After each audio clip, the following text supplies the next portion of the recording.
Hey guys, we are doing scary stories today with my cousins Eamon, Fiona, and my two siblings, Finn and Ailish. So now our first performer will be Eamon.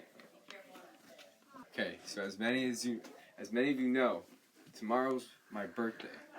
But what some of you might not know is that my birthday is actually just 10 years later.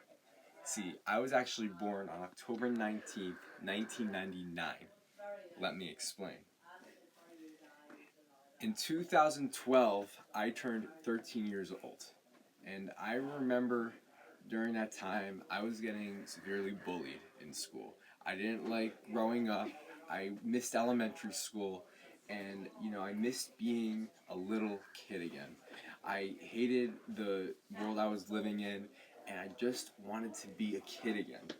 So I go up to a fortune telling machine, and that one of those machines you insert a coin into, and and then you insert your coin into it and tell what you want, and then see if you're granted that wish. So I went up to that machine, and it was at the Livingston Mall, and I said I wish to be a kid again. So that happened, and I go back to my house after a very lonely birthday, October 19th, 2012, and I remember I went to sleep that night.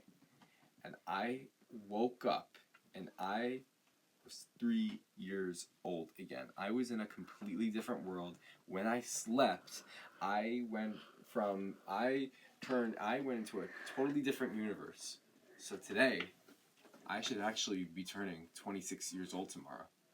But in reality, I'm turning 16 because I made a stupid wish. So what does this teach you? To always be careful what you wish for.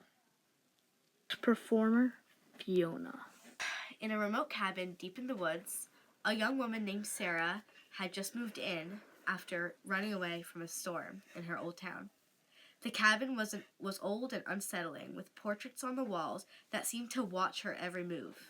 As the night deepened, strange noises echoed through the cabin, whispers, footsteps, and the faint sounds of a child crying.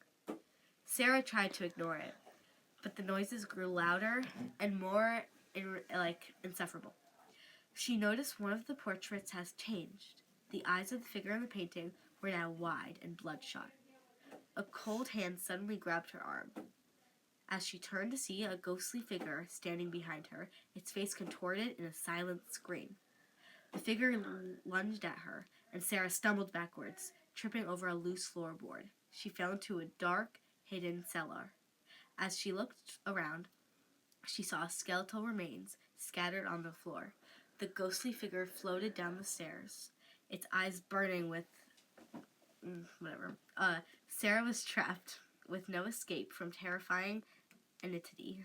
The haunted cabin, ready to claim another victim. Sweet dreams, or maybe not. Okay, I didn't know 20 words.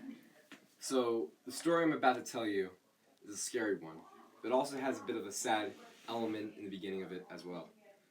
I remember the day like it was yesterday. I was in the annual music competition and convention of Livingston, New Jersey. And I was with my good friend Freddie, who was a phenomenal cello player. That day, we won 2 awards. I won Best Chair for the woodwinds. He won Best Chair for the strings. And we were so happy. I brought oboe reeds with me that day too. And I brought oboe reeds with me that day too, and I remember I was selling them.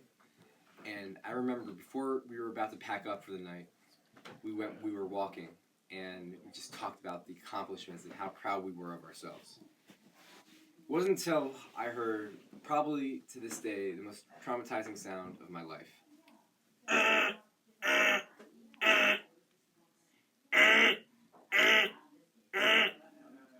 Fire alarm. It was in the distance. "What was that?" Freddie said.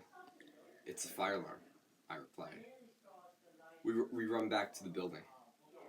That's when the whole building was the color of an orange, every window had orange in it. It wasn't just one fire, it was a big fire. It was an electrical component fire.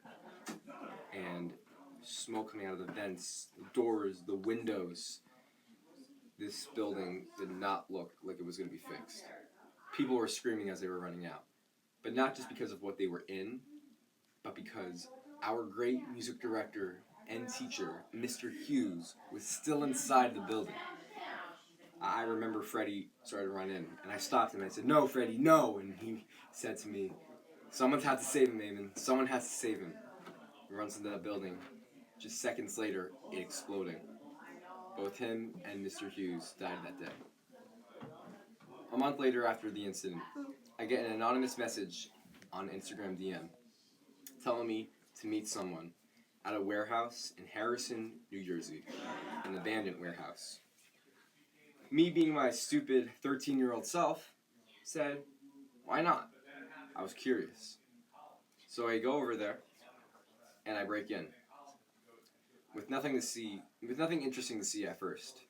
Just some dust on the ground, graffiti on the walls, random little things I found. It wasn't until I heard the sound of a machine working, many machines working. When I found out what those machines were making, my heart sank. What was it? The reeds I brought to the music convention.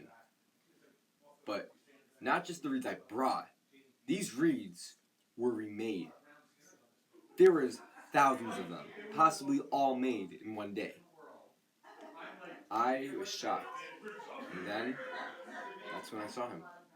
The guy in the kabuki mask, wearing a long coat jacket, black dress shoes, and what's he holding? A machete. So then, I run for my life while he's chasing me.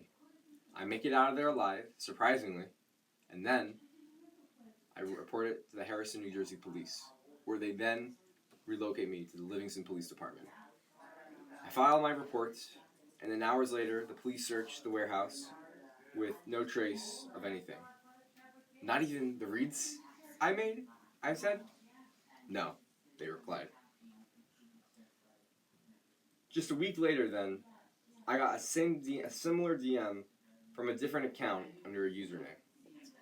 That is where I didn't learn my lesson. But what I did know is to come to the place more prepared.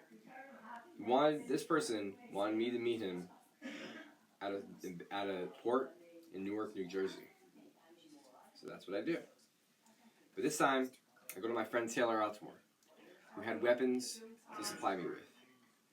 He had guns, he had knives, and we were ready. He had armor too, like bullet vests. So we go to here, ready. Didn't see him at first when I arrived at the port. Just fog, it was at nighttime, just fog. And then, that's when I saw him. I hid at first, but then he finally found me. So what do? We tackle him to the ground. We want to see who's wearing this mask, get his picture, and take him down. I open the mask, and to my surprise, to my very own surprise, who was it? No other than Mr. Hughes. Why was he alive? And why did he fake about his death, you may ask? Well, because my reeds were so good, and everybody wanted them, but they were so much money, and he wanted to know the secret, make more of them, and get rich on his own. The end.